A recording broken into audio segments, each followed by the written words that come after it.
Hello, I am Mike Hendrix. My guest today is Scott Mingay, and we are on the Tech Caddie podcast. Scott, welcome to the show. Thanks, Mike. Thanks for having us. Absolutely. So we're excited to have you in. You're with the USGA, obviously, and we've spoken with Don Ray from the PGA of America. I think it's important to, while we love to talk to operators, and we certainly like to talk to technologists, it's important occasionally to bring in an association or something, right, to get a little bit of a more of an overview. And so I'm excited to have you on today and to talk about, we're gonna talk about something that you all have developed over the last year, the GS3. But before we do that, talk about the USGA a little bit. Talk about how you came to be at the USGA, what your career path has been. I think people are always interested to know about jobs in the industry. Yeah, thanks. And, certainly, like I said, thanks for having me on the podcast. It's always a ton of fun to be on these things. The USGA, it's an exciting time. We got the US Women's Open going on right now. And, yesterday was an exciting day. And we have the US Open here in just a couple weeks. And then certainly everything we'll talk about today with Deacon and GS3 and the progress we're making. It's a great, phenomenal time to be at the USGA. My path to golf is interesting, right? Almost everybody I work with, they were born into golf, right? They were born with a golf club in their hand. They've worked in golf or been a part of golf their entire life. And for me, golf didn't really become something to me and actually until I got to the USGA. So my background was a motorsport background. My whole life, I always wanted to work in professional motorsport, work on cars. Grew up working on cars. I went to Rutgers University and got my degree in mechanical engineering. And, it's interesting now looking back is Rutgers has got one of the best turf programs in the world. And when I was there, I was on the complete other side of the campus. I had no idea that world even existed, right? Now I go back there and I don't go to the engineering side of the campus. I go to the turf side of the campus. But after college, I worked in NASCAR, and then I worked on the Corvette race team for the 24 Hours of Le Mans. Phenomenal time. Learned a ton, and everything we did was very data driven, right? Like lots of sensors, lots of analysis on how things work. How do we show up to the track? Very prepared with a playbook of options and things to do. And that was a great chapter of my life. And did you, Scott? Did you go to high school in New Jersey? Why Rutgers?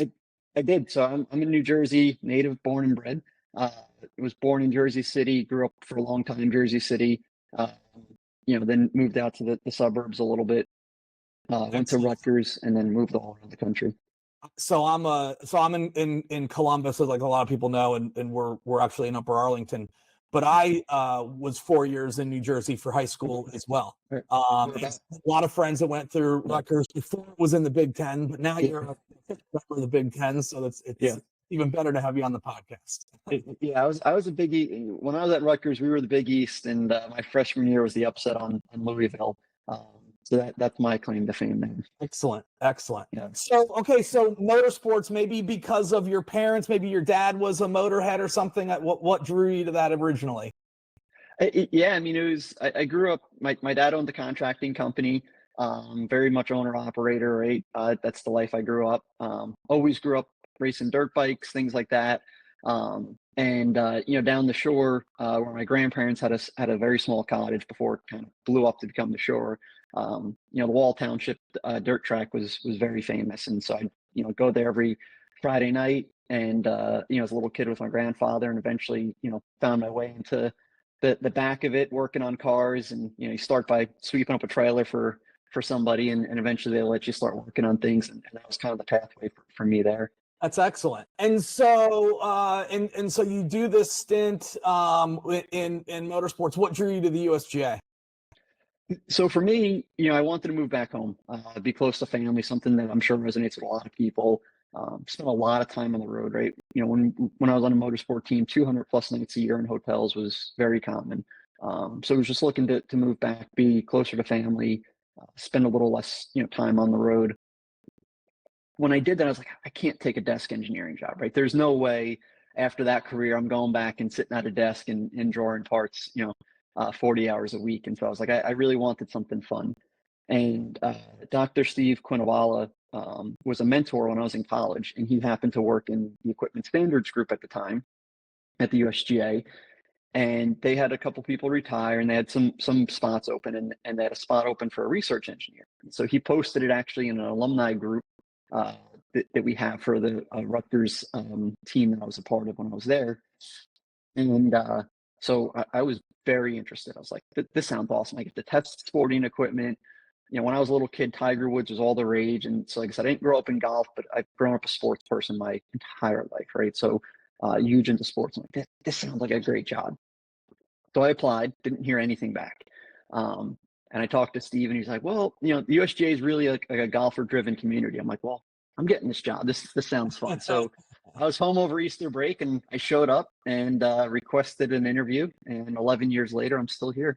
Well, good for you. And today, what's your title and what's your role? I'm not sure that the average person knows how deeply you all are involved with the green section and whatnot. But why don't you talk a little bit about your title and your role before we get into your product here? Yeah, and I think it's important, you know, of how the product even came about. So, like I said, I've been at the USGA 11 years. You know, I've moved from our equipment standards group to an innovation group. I spent some time on GIN and now within the green section. So currently I'm our senior director of our facility product. So my team, we have a bunch of engineers, some product managers, data scientists, and, you know, we work on all things facility tools. So everything from a stimp meter all the way through GS3, Deacon, and hopefully some other cool technology innovations that you'll see coming out. And that's actually what got my attention, because obviously, listen, we're trying to help golf course operators, whether that's the owner or the general manager or the director of golf or whomever. Although I will say, I worked in Minnesota a lot in golf, and the superintendents in Minnesota tend to be the general managers as well, right? So we want to include the superintendent also. Regardless, you all are creating products and frankly creating platforms that directly work with individual golf courses. And I'm not sure a lot of people understand that. We'll get into Deacon here in a little bit, but I started to see some of the things you all were developing, frankly, as a way to bring the superintendent and the director of golf closer together and to get them to work as a team more often. And again, we'll get into that. But that's really why you're here, because today the USGA is delivering technology product services to at the golf course level to help golf courses be better, not just host championships, not just be the stewards of rules, but you are really becoming quite integrated at the golf course level. And so I think that's important to tell that story.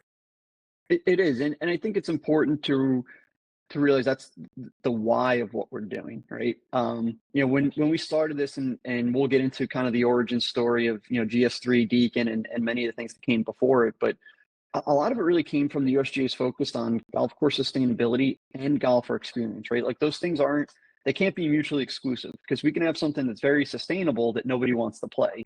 We can also have something that everyone wants to play that isn't very sustainable, either economically or environmentally. And that's right.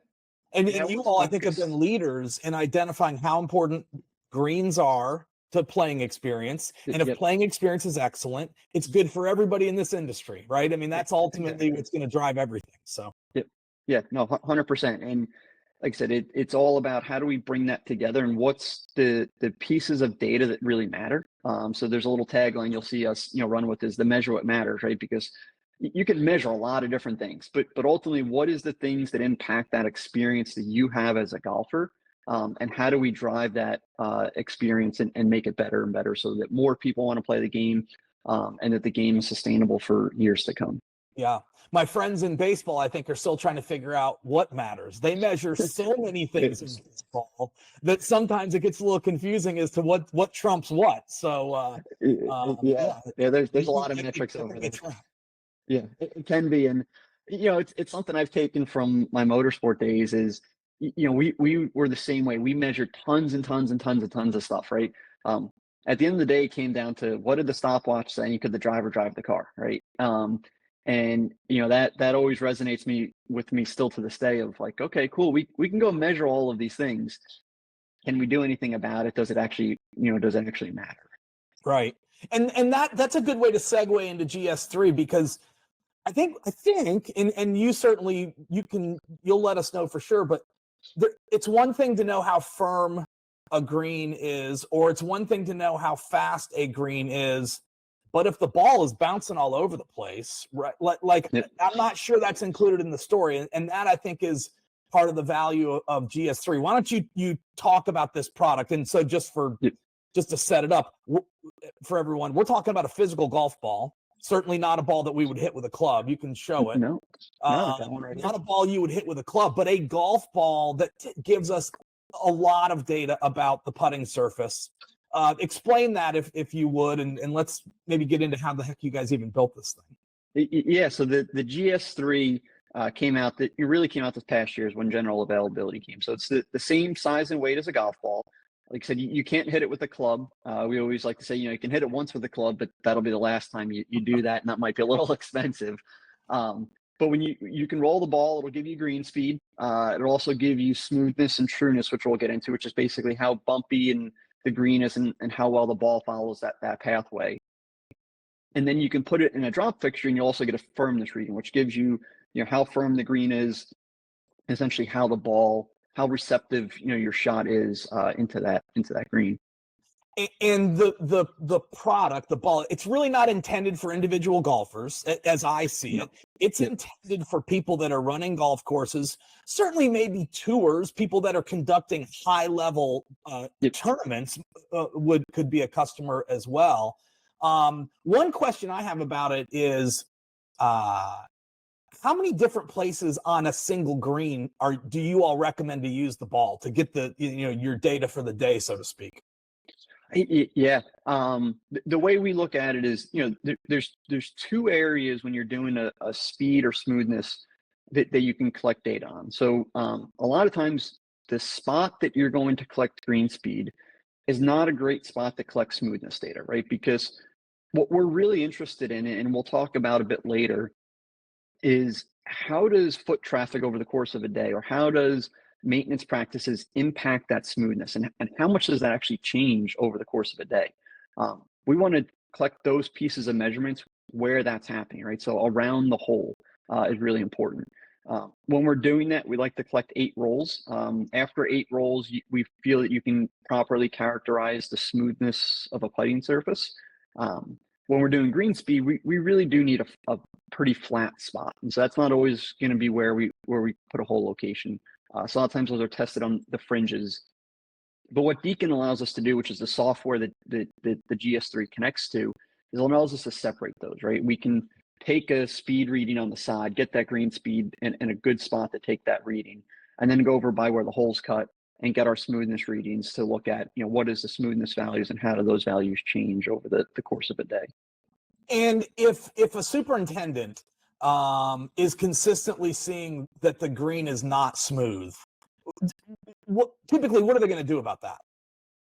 Yeah, I mean, that's you're going to get a little over my head, right? I don't have the agronomic background, but I think that's a great integration part of what the USGA has to offer, right? Is we have the course consulting program with our agronomists, and our education program and research program that delivers a lot of information. So, there's things that through consultation with your local agronomist that you can learn, find areas to make improvements, things like that. The other area that we're seeing superintendents use this kind of day in, day out is to judge how those maintenance practices are progressing, right? So when we take something like, let's talk about, a controversial maybe and a very disruptive practice, which is aeration, right? Nobody likes aeration. Superintendents don't like it. Golfers don't like it. Nobody likes it. But it's one of those things that has to get done. The way we're seeing the GS3 used is they'll roll the GS3 the day before aeration, right? And then we can get our smoothness reading and see what that number is. And then they'll roll it the day after aeration and every day after that. And what that's going to do is it gives us how quickly do the greens recover, right? And so now we have a lot more data around when do we time aeration? How long does it take to recover? Did we recover? The same thing can be done for a lot of the different maintenance practices, right? Like, something that I've learned a lot about lately is mower setup. We talk a lot about height of cuts, and we talk a lot about green speed, and we talk a lot about rolling greens. But mower setup, has some of the largest impacts on how a green performs, making sure that the reels are sharp and that they're true to their rollers and their pivot bolts. For sure. So all of that data is Let's being go back used. to aeration, because I think aeration is one of these places where we can bring the director of golf together with the superintendent, and it actually gets into a field that's been close to me, and that's pricing. Yep. So today we know there are thousands of golf courses that at least have the technology to adjust their pricing very quickly, because their golfers are purchasing online, or the price comes up in the tee sheet when they're taking a phone reservation. Pricing absolutely can be impacted daily by how quickly that green recovers from aerification. And so you start to put these pieces together. You think about a company, and I think you're familiar with some other companies but think about a company like Playbooks, right? Where Playbooks wants to let golfers know the conditions of the golf course each and every day. Well, if you start to think about GS3 working kind of in conjunction with a course that's using Playbooks, and the director of golf is privy to that, and then they're using that information to adjust the pricing of their tee times, maybe on Monday, on Tuesday, on Wednesday, on Thursday, as they get back to completely healed, that's where all this stuff can start to gel together and make a lot of sense, and frankly, make sense to the golfer. Hey, we have data that supports why we've gotten back to full rate. And we're happy to share that with you, Mr. Golfer. Yeah, and we're starting to see that happen actually a little bit. Some very big, resort courses are adopting GS3 for that exact reason. What we see is that, in many cases, courses recover quicker to aeration than meets the eye, right? We still see a little bit of that hole. We still see a little bit of that sand infill as a golfer. And so we say, oh, this must be having an impact. And the reality is, in many cases, it's not. But we've never had data to show that. And I think that's a very powerful aspect of this tool. The other is, like you said, when we get to pricing is, is somebody saying, is a golfer complaining that the greens weren't great because the greens weren't great? Or are they complaining that the greens weren't great because they had a bad day and they shot a bad score, right? That's right. And we've done a little bit of that research ourselves. We have some tie-ins on golfer experience to the gym app that we've done in some target markets. And, there is a lot of tie-in to somebody's subjective rating of a golf course relative to how well they shot that day. And the GS3 can take that subjectivity out, right? Because it's going to tell us, well, here was our smoothness each and every single day this past month.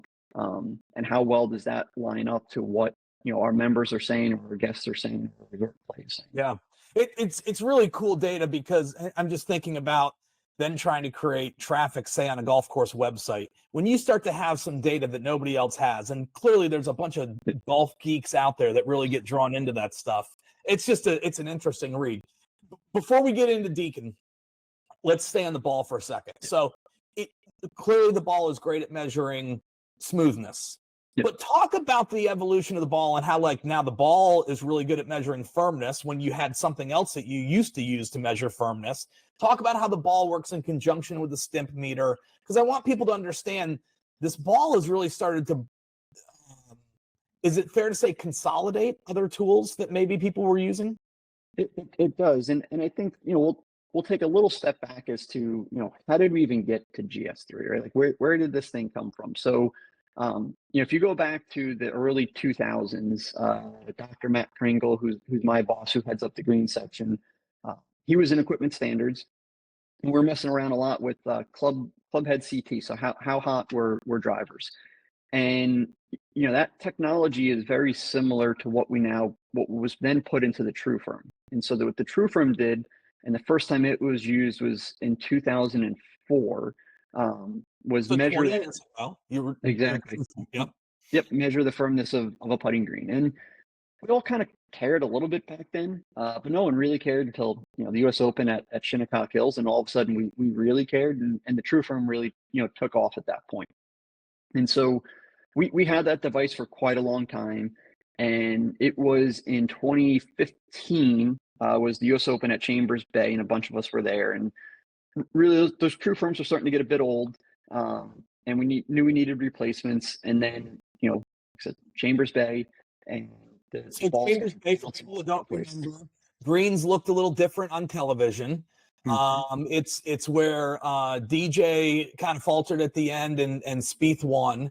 And Chambers Bay is up in the northwest part of the country where you don't see a ton of major championships contested. So it was different. It was different. It was. And we left there and a couple of us sat around and said, man, wouldn't it be awesome if we could actually measure smoothness of a putting green? And then we said, you know what would be really cool if you could just take a ball and just drop it and it replaced the true firm, and then you just roll it and it gives you the speed and smoothness. So that's really where that idea was born for us internally. It then took about 5 years of development and then another 2 years of infield testing with our team before we ever really kind of rolled it out across our championship. So it's quite a history. So for people that didn't hear that, and especially for the entrepreneurs that have these startup companies that watch 5 years of development, right? Yeah. I mean, nothing great happens overnight. So 5 years of development, and then what? 2 years of R&D. Yeah, another 2 years of R&D in the hands of all our biggest agronomists, and then we put it out to the public. And I mean, to this day, like we're constantly working on this thing. Right? Like we're working on version 2 of it. That has enhancements for things that we're seeing. The work never stops. And you do roll it today. Well, you tell me, you roll it today from a stimp meter at times, right? Isn't that you do? Yep. Yes. So we've consolidated, right? This, we introduced 2 new things: the smoothness and trueness metric. We consolidated. You no longer need a tape measure, right, to get a stimp reading, and then you can use that same device to do firmness. So our agronomists now use this instead of their old true firms. Okay. The stimp meter aspect, right, is we just want to get a consistent roll. Is really what we want to do. We're getting close to you can just kind of roll it by hand, but we find too many people still skip it, so it's kind of skidding across the surface as it's rolling. That's what we need to really avoid. But you roll it off a stimp meter, and there's a bunch of sensors inside of that ball, right?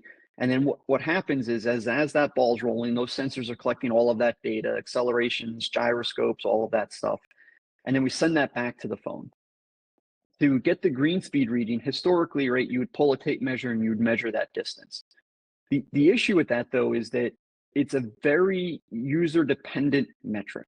We have a great article that Wesley Stewart, data scientist on my team, published, which is the variability of operator to operator, right? For those that have used a stimp meter, you lift it up, it's got a little notch, and then the ball starts rolling. Well, if you keep lifting, that ball is going to roll further, right? If you drop it, it's going to roll shorter. And there's a lot of variance in users.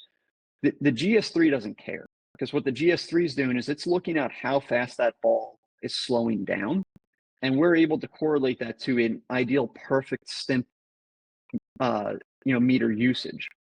And so we get a very repeatable. Right? Exactly. Yeah. So it's a very repeatable number.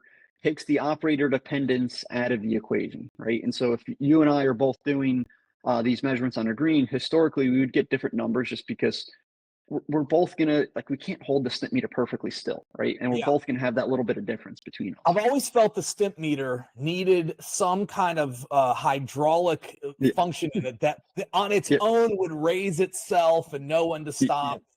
Then all of a sudden the stimp meter is $15,000 or something. So, it gets crazy, and there's still all kinds of issues. So the ball goes through all that data, big normalization algorithm, and we're able to take a ton of factors out. We're even able to take slope out of the equation a little bit, not as much as we would like just yet. Then so, what it does.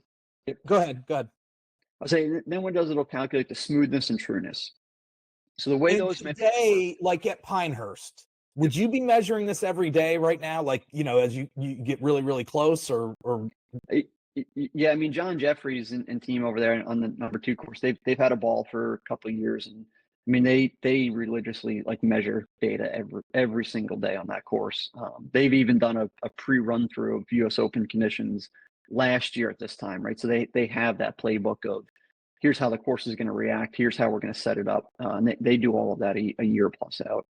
When you think in terms of major championships, is it conceivable that caddies would be provided speeds of all 18 greens before they tee off? I don't know. Really, our goal, especially at at major championships, we don't have a speed goal, right? We have a setup goal, and there's going to be compromise between speed, firmness, smoothness, and hole location, and I think that's something really important for a lot of people to take away. And Thomas Bastis, a tour agronomist, actually, he talked about this a lot on another podcast recently. Too often we're chasing speed, and that's not a healthy place to be. And I think many golfers would be very surprised to see what the speeds are at some of these tournaments, on the tour, at a major, at a US Open, for example. As we chase speed, we lose a lot of really great hole locations on a putting green, just because they become unplayable. And at the end of the day, it's not the speed that we care about. We care about the greens being smooth and true, right? Like if we read the line, we hit the putt at the right speed on the right line, we expect that ball to drop. And when that's what I've always said about Muirfield Village. I've never played at a place at Muirfield better than Muirfield in terms of you get exactly what you did when you putt at Muirfield Village. Yep. And that's an amazing thing. We're really fortunate in Columbus. We have Scioto down the road. We have Muirfield Village down. We're very fortunate. Scioto at different times has gone through, where Poe gets too worked into the green. They've gone through the process of everyone has to wash their shoes before they can, the whole deal, right? At Muirfield Village, they don't miss a beat when it comes to this. The ball's going to go exactly where you putted it, and there will not be any outside forces on that. Yeah, exactly. And that's really our goal at championships. And our goal as we talk to superintendents and users that are adopting this, right? Like that's what we're chasing, right? Like we are chasing that we are providing a great playing surface, not that we're providing a fast playing surface. It's something that we're seeing a lot, as we get into kind of numbers of this, is a lot of times as greens speed up, the smoothness gets worse, right? So the greens get much bumpier as we go up. And it makes a lot of sense, right? Like as we're doing that by dropping height of cut. And if we get kind of techie geeky here for a second, right? Essentially you're losing like a dampening effect, right? That since the leaf structure and the grass structure are so short, it doesn't absorb a bump, right? It's just it's hitting a bump and it's going. And so there is a trade-off there between speed and smoothness, and a lot of our early adopters are getting into those questions of, hey, actually, where do we want to be, not to optimize one metric, but to get to a point, like you said, where it's just performing the way we want day in, day out.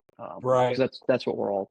I guess my thought with a professional player is not that they want this or want that, but those players are so good. Just tell them what it is, and they'll figure out a way to perform, right? Yeah. And so that was my thought. So, well, listen, are there benchmarks yet? Do you know, like, what's perfect smoothness, or what, like, if you got into a place where you guys know the number that you're looking for? Yeah. So there's a wide range. So the way the smoothness metric works is 0 would be perfect, right? That's not achievable on a golf course. That's a billiards table, right? With a perfect felt mat, that would be a 0. If we were to core aerate, we would see 13 to say 15 the day after. Okay. For typical daily play, 3 to 5 we would say is good to very good, right? When you're getting into the 2s on smoothness, that's exceptional. That's not achievable on all types of grass. And then anywhere I would say from 4 to 7, depending on type of grass, time of year, type of setup on the course, traffic on the course, again, would be very good numbers. When you start getting in that 7, 8, 9 range, that's when you're going to start to say the green's a bit bumpy. Got it. Well, that's great. And again, from a marketing perspective, I just see all these things where the golf course now can share, here's our number and here's where we were for the month of May or whatever.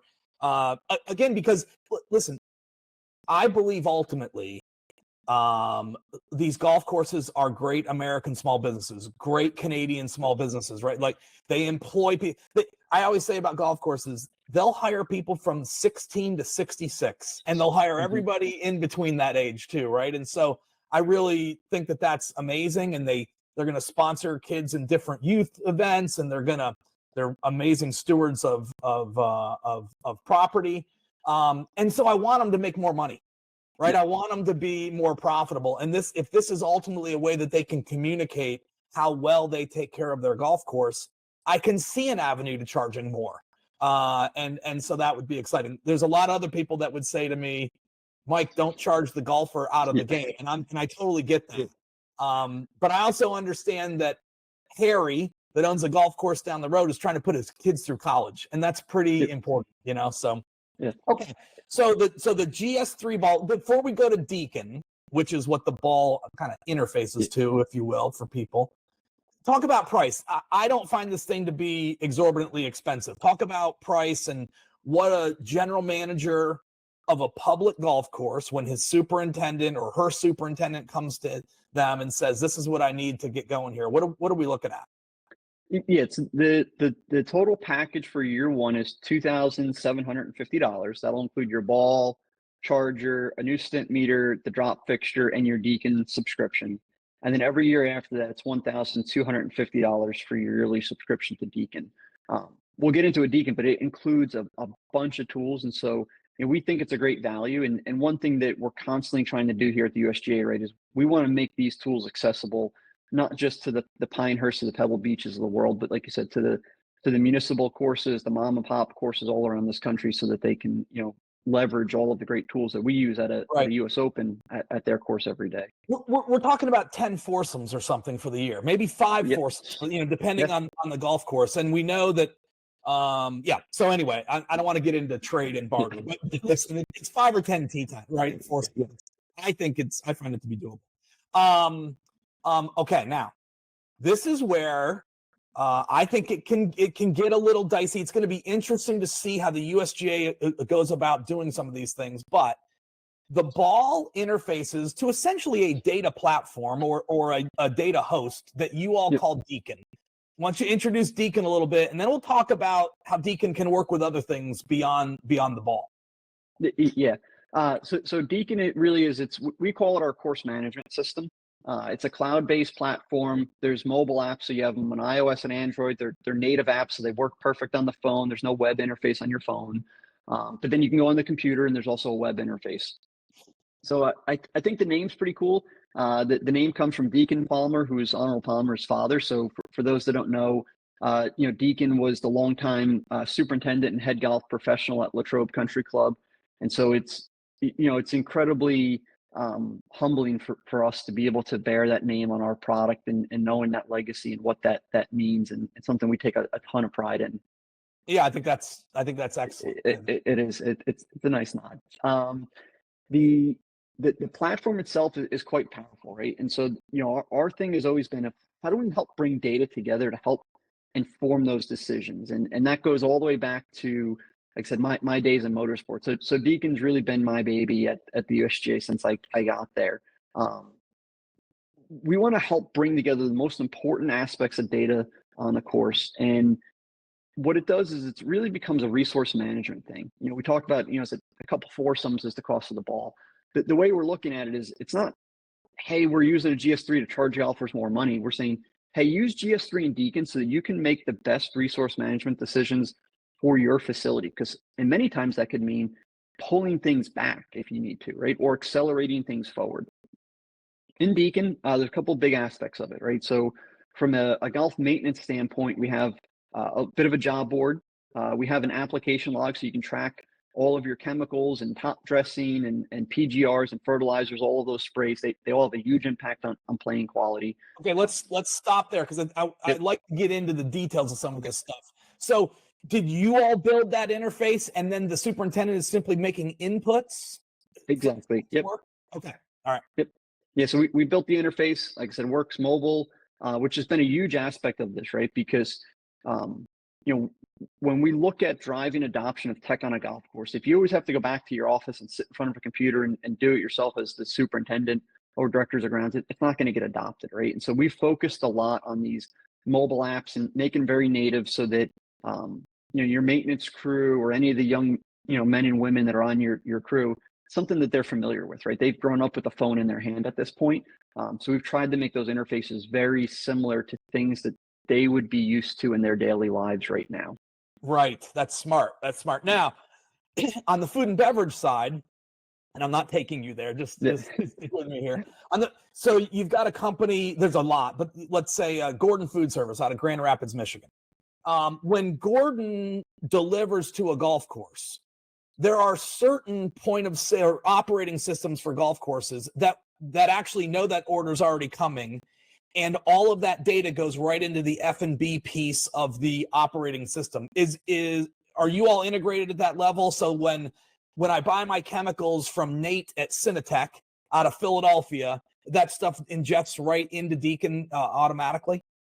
We're not at that the level of we're taking that order form from the chemical company yet.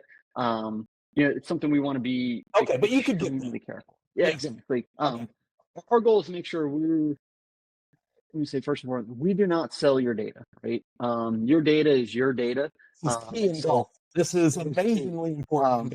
Exactly. And we know that that's not, the same everywhere in golf right now, but yeah, we are not reselling your data, right? So it's, if you put it in, and it's yours, and we only use it internally for our use for research. So we tie a couple of these things in. So you have that chemical, like you said, application piece. You have a weather integration. We use DTN, which is a very popular weather service in golf that many people pay a lot of money for. That comes inside of the Deacon subscription. So what that's doing, right, is now we can say, hey, what was the weather that happened on those days leading up to that firmness or that smoothness, right? Again, everything going back to how does this help impact the setup of the golf course? Okay, are you saying that the weather data is now, I get that for free essentially if I'm paying for Deacon? Yep, that's all free, all in there. Good to know. So maybe I can even create a cost savings here. Okay, good to know. We have that. We have sensors, so you can put some other types of sensors. You can manually input things like soil moisture. You can also input, for superintendents, a big thing, that you might hear about from a GM or pro shop side is that they'll do soil tests, right? They do things like organic matter tests and soil nutrient tests. All of that data goes in there. Where this becomes nice, and I think there's applicability across the operation here, is what we do on our widgets, especially on our dashboards. We have this days and target range, right? So we think data is a great communication tool, and not everybody is going to comprehend every piece of that data, right? There's some very complex pieces or very specific pieces to jobs. But what does translate is, well, how consistent are we, right? That's something we can all get behind. And so on a lot of our widgets, we have what we call this days and target. What that's going to say is, for our green speed or for our smoothness or our firmness, what is our target range? And if that target range on green speed is, say, 10 to 10.5 feet, what the ball is going to do and what Deacon's going to do is it's going to calculate how many days you've been within that range. So now we can go back and say, over the last month, 28 out of 30 days, we were within our target range. And one day we were above and one day we were below. So all of a sudden, we get away from, was the green speed 10.2 or 10.4 or 10.5? We get to, well, no, we delivered a consistent playing surface for an overwhelming majority of that month. With these other tools that we have, right, weather, app log, jobs, for the days that we weren't consistent, we can go back and look at what was going on. Did we get a huge rainstorm that came in and we couldn't go do maintenance for a couple of days, right? All of a sudden, we have that data there to have that type of communication. And for the users between, the pro shop, the GM, the superintendent, being able to leverage that data, communicate that back to membership, we've seen a lot of really great positive interactions because it takes that subjectivity out of it, right? Now we're talking hard numbers. Or not just membership, but again, because I tend to think public, back to the owner of the golf course. So there's a company in golf. It's a startup called Golf Geek Software. And and they deliver a dashboard. And one of the pieces that is popular for Golf Geek is revenue to budget for yesterday, revenue to budget for the last 7. I mean, they actually are tracking revenue to budget. And I could just imagine, and I don't know this, I'd have to go back and talk to them, but I can just imagine if you could ingest some of what Deacon has and you could say why you missed budget, right? Why you missed on the revenue side. That would be an interesting enhancement. And before we get into golf operations and tee times and those kinds of things, because you know that I am passionate about finding a way to get that into Deacon. Can you kind of go over the integrations that you do have today? Maybe you have an integration to John Deere, maybe you have an integration to Playbooks or to Easy Locate. I don't know. I genuinely don't know what your integrations are. Yeah, and I think just before we get the last major feature we do have in Deacon is our whole location, software. So, if you were to go on Twitter, the last couple of days, you'll see the pin sheets for the U.S. Women's Open. Those are all generated out of Deacon. And again, that comes, free of charge for you in there. So you can generate all of those daily whole location sheets for your clubs. Our major integrations right now are with, like I said, the weather service. And then we do some integrations with Spio for their in-ground moisture meters. Beyond that, there's not a ton of integrations. And, I think this is an area of opportunity for the golf industry. And one that, I've certainly been beating the drum on is finding ways to work better together, right? That between irrigation companies, between teach sheet softwares, I think there's a lot of potential for us to do that and to bring those sources of data together. And I think that's really going to be the next step in this, data journey and technology journey that we see is, these systems have become more sophisticated. They're driving more value across the enterprise of a golf course. That's right. The next step really is going to be to bring some of them together so that, what those softwares are best at doing, they keep doing. And then the pieces of data that we need in each, we start to synchronize. And that's right. I think the first time you and I talked, that I immediately went there, right? I started to think about startups like 10-4, and I don't expect you to know who, but 10-4 is a tee sheet and point of sale company out of Texas. Startups like 10-4, or more established companies like Club Caddie or 4Up or something like that. That's where we've got to get all these connections going. And again, it goes back to now I think people work better as a team at the individual golf course. I think there's a lot more commercial opportunity. I think there's a better story to be told as to why the golfer should come back even more. I just think that's almost endless. I think one of the use cases I gave you was I thought it would be amazing if we could make it really easy for the superintendent to see the tee sheet utilization in a UI that they're already using. I know there's a lot of people listening that are going to say, Mike, the superintendent can see the tee sheet. We've already given them a login to the tee sheet. But we all know from human behavior, the more different platforms you got to log into, there's attrition there. That's why dashboards are actually popular nowadays. It is. And, the number one complaint we hear, again, I work majority of my time with superintendents, right?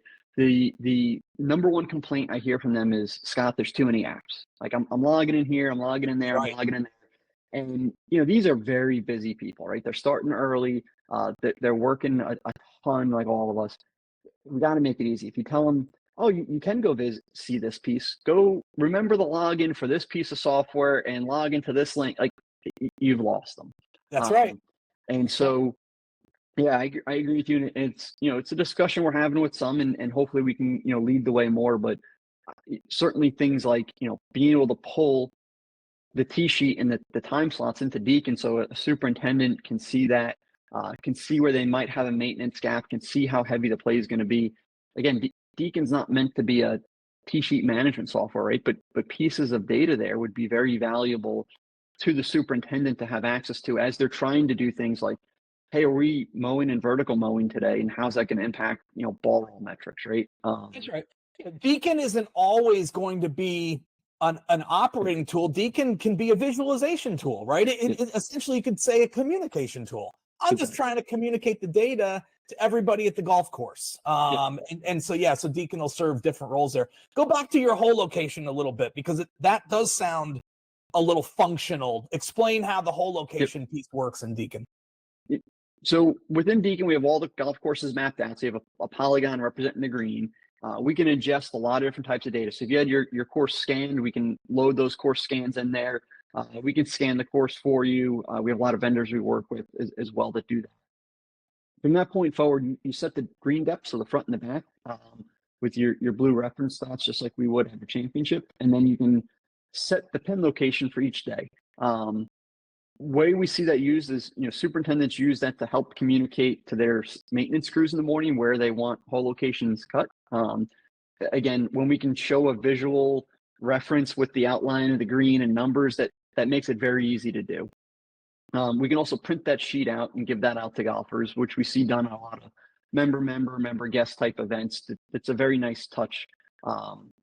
But I think a great integration opportunity, right, is as more superintendents are using tools like that to record data and do setup, that's something that can go to the pro shop, right? That's something that we can put into part GPSs and have access to golfers. And not just part GPS, which we're a fan of here, but also the app, right? That the person is on.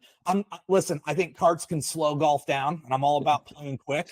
So I want 4 players in foursome, all with a mobile device on them where they can look quickly and get their yardage and that kind of thing. So that's why my head goes there. But yes, that would be the ultimate, right? Is that we can show the whole location in real time to everyone that's on the golf course. Obviously COVID helped golf pop again. It's another time that golf has really expanded. Probably the first time since Tiger came on the scene. One of my beliefs has been we're seeing so many young players because golf is kind of friendly to gadgets. And I think young people like gadgets, frankly, right? So the better the experience we can make in all these different gadgets, the longer we're going to keep those players around. And it's fun, right? I mean, we all like to mess with things. We're all tinkerers at heart. It is fun. And so you can make it fun, when you can make it cool, you're going to pull a lot more people in. And I know the whole location thing is that's not for every golfer, but I think it's just one example of the types of integrations that if we start to think bigger picture in this industry, if we start to think big picture about how we integrate with each other, that's just one avenue that we can start to explore, of tying the front of the house and the back of the house together and producing a much better experience for our customers. That's right. I agree. Can we talk about, I don't want it to be uncomfortable, but I had a time in golf where I kind of worked for a really, really big entity, and immediately some people get competitive about that, or they don't like you because you're big. And clearly the USGA is very, very big, right? Talk a little bit about the USGA's commercial interest in all of this, Deacon, GS3, what have you, and what you all are talking about internally so you can remain friendly with as many players in the industry as you can and really just kind of be here for the ultimate good. Talk about that a little bit. Yeah, I think a line I always go back to, Mike Wan, our CEO, he's always said to us, he wants golf to be around for his kids, right? So that is our underlying motivation. We're not looking, I don't have a profitability target that's stuck on my head that, for next quarter, I got to go do this, right? Like our goal and my goal is, how do we make golf sustainable and fun for not next year, but 100 years from now, right? And that is our core underlying motivation in everything that we do. When we look at, Deacon and GS3, where we've entered that market is we saw an unmet need that wasn't getting solved in this industry, and we've gone after that aggressively. And I think you will continue to see us do things like that. There's plenty of areas in this industry that have great solutions, and areas that we're simply just not going to enter, right? Like there's not a need there for that. But when it comes to, GS3, there was nothing really like it. We saw it as something that, with the true firm that we invented, and we wanted to make sure that was more accessible to golf courses all around the country. When it comes to Deacon, as I said, bringing that data together, bringing the industry together is something that we see the USGA being well positioned to do. We're not going to be an irrigation company, right? We're not going to make mowers. There's a lot of things that we're just not going to do. But taking data, regardless of which of those companies you decide to use, and bringing that together to help you make a decision that ultimately impacts the golf course and the economic sustainability and environmental sustainability of the course, that's something that we think that we're well suited to do. Yeah. Let me bounce just a scenario off of you, and there is no permanent answer to this. But let's say some guy in Upper Arlington, Ohio, or in my favorite place in the world, Boone, North Carolina. Let's say some guy in Boone, North Carolina, builds a similar ball as GS3, similar ball, and then says, "Hey, Scott, I'd like to connect it to Deacon." Is that something you think the USGA would be open to? We are always open to innovation, and I think we are looking at Deacon as really a platform for innovation, right? When you look at the startup cost of trying to build an app, build infrastructure, charts, logins, all of these things, that's incredibly costly, right? And the USGA has invested a ton of money into that. So if there are other people that have cool ideas and great ideas for different sensors and different integrations, we would love nothing more than to talk to you to learn how do we integrate, because we think that we can take a lot of cost off of your plate and help deliver that to the market faster and quicker and more impactful to golf courses. So yeah, give us a call. I think we're pretty easy to find. So we just did a podcast with a gentleman in the Netherlands, Menno Liebritz, and he essentially has built a dashboard system. Again, more on the tee time side, frankly, more on the golfer data side. But it's this overall concept of open or closed, right? It's this. Listen, are we building open platforms and encouraging innovation from every part of the globe, or are we going to be a closed platform and just try to do it all on our own? And you know, we know that Steve Jobs is this amazing success story, and he clearly believed in closed, right? There was a time that closed mattered. I'm not here to speak for Steve Jobs, but I'm not so sure Steve Jobs wouldn't be more aligned with the open platforms today. I think that's where the evolution of technology has gone. And so hopefully there's more and more open platforms, and hopefully Deacon emulates that as an open platform in golf. I think that would be great for everybody. Yeah, I mean, look, I love my Apple products. I got a MacBook, I got an iPhone. But if there's one thing I think they got wrong is that they take the developer's side of it knows Apple takes a 30% cut of all of your revenue if you have an app on their platform. We're taking 0%, right? And we think the more open, the better. And if we can find ways, like I said, to integrate and do things that better golf will be in the long run. Well, good for you. That's great. Well, listen, anything else you want to share? One other item I did want to touch on. You are part of the green section. Why don't you just explain the green section a little bit, like this entity within the USGA? Yeah, the green section. So it's besides our championship group. It is the oldest and rules group. It's the oldest group that we have at USGA. So the green section is 104 years old. It's got a storied legacy of providing consulting and education to the golf community. Ultimately started so that we can host these great national championships that we have. There's a couple of great areas within our team that we do. So first we have the Mike Davis program for advancing golf course research. The USGA is the largest funder of turf grass research in the world.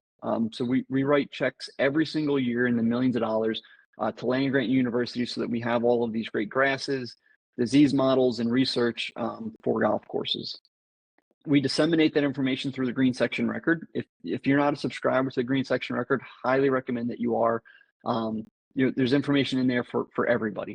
And we'll put that in the show notes. We'll do that. Yep. So it's a bi-weekly publication that we put out that has information around from everything from the latest research, but also a For the Golfer section that explains how this research and how these things impact golfers every single day. And then on top of that, we have our consulting program. So we have regional agronomists who can come out, do an agronomic, anything from a full agronomic assessment to a half-day visit and customized packages from there. A lot of our agronomists, they were prior superintendents, and spent a lot of time in this industry. So we offer those, and then obviously the latest offering that we have here with our tools offering that have the Deacon tools, the GS3, and things like that. And so is that what you're calling it? Like the tools offer? I mean, is that becoming essentially a division within greens? Yeah, exactly. So the way we look at the green section is we have research, education, consulting, and tools. So our 4 big buckets. Right. And the research and consulting, I guess maybe education too, you do create good content. I mean, that's part of why you want to subscribe to this thing. You all are big generators of simply of content within the golf industry. And I'm not sure we think about you all as much as we should that way. No, and look, George Waters and his team that runs the green section record is phenomenal. If you don't follow, like I said, the green section record is the publication. We're also on Twitter. You know, that phenomenal content on Twitter as well. But yeah, superintendents love Twitter. They do. The ops guys like LinkedIn, the superintendents like Twitter. That's where those people hang out. Yeah. Turf Twitter is a big thing. The way we talk about it internally is this the pyramid, right? So research is the foundation of everything that we do. You know, we publicly fund that through land grant universities. The research papers are all online. They're all free to access. That breadth is extremely wide, right? But that can be hard to get to for everybody and hard to implement. That you take the next layer up that pyramid and you get to our education program, right? So that's where we're actively disseminating that content, right? Where we're taking it and we're boiling it down from the practitioner all the way to the golfer.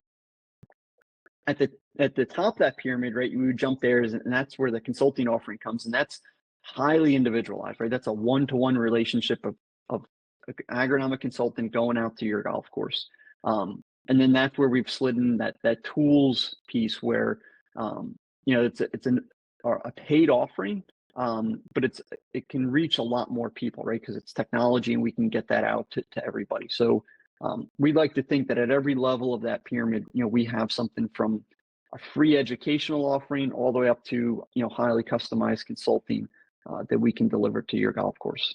That's great. That's great. Well, listen, I hope I'm looking forward to, maybe I'll go down to Scioto. Maybe they have, but I'd like to see the ball in action because I think the ball is really cool. And I hope that more and more public golf courses add it. I think of a place, Worthington Manor in Maryland. That guy needs this. And so I hope that Bob Sturgis has that. But anyway, best of luck to you.